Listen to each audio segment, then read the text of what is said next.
Do you consider yourself a reliable authority, Dr. Halshaw?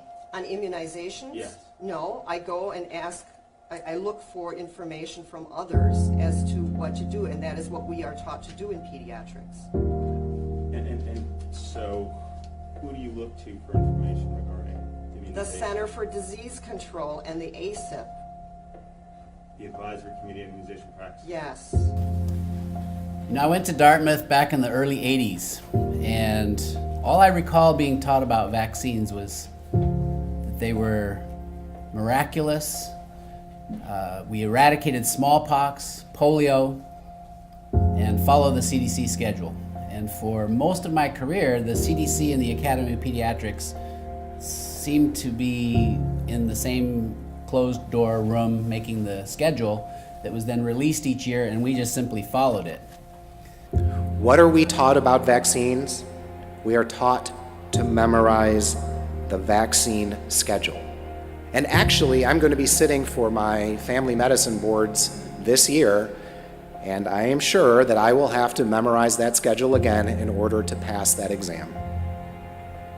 We don't discuss that almost $4 billion with a B has been paid to vaccine-injured patients since 1992.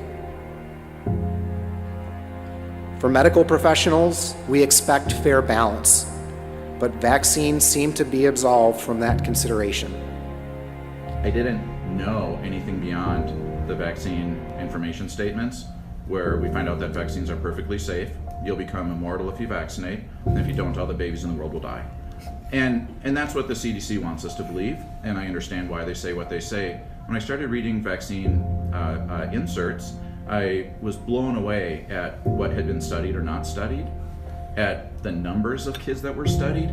A study of 2,000 kids, and then we start vaccinating 4 to 8 to 12 million kids to see what happens. Physicians are just simply, they've been brainwashed from the first day of medical school.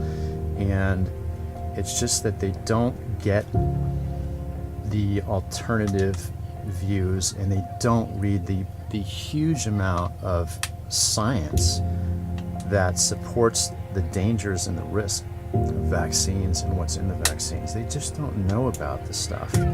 Or they'll just quote the AAP guidelines, or they'll quote the CDC, or they'll quote Paul Offit, and they're not doing their own reading and their own analysis of these things. Now the problem is, when you go see a doctor today, you're only being formed to the knowledge of that doctor. And sadly, most of our doctors, as Del pointed out, feel that vaccines are safe and effective, end of story. So that's the amount of information you're going to get. And so those of you who are parents who are watching this, you need to inform yourselves, because chances are you may not get adequate information from your doctor.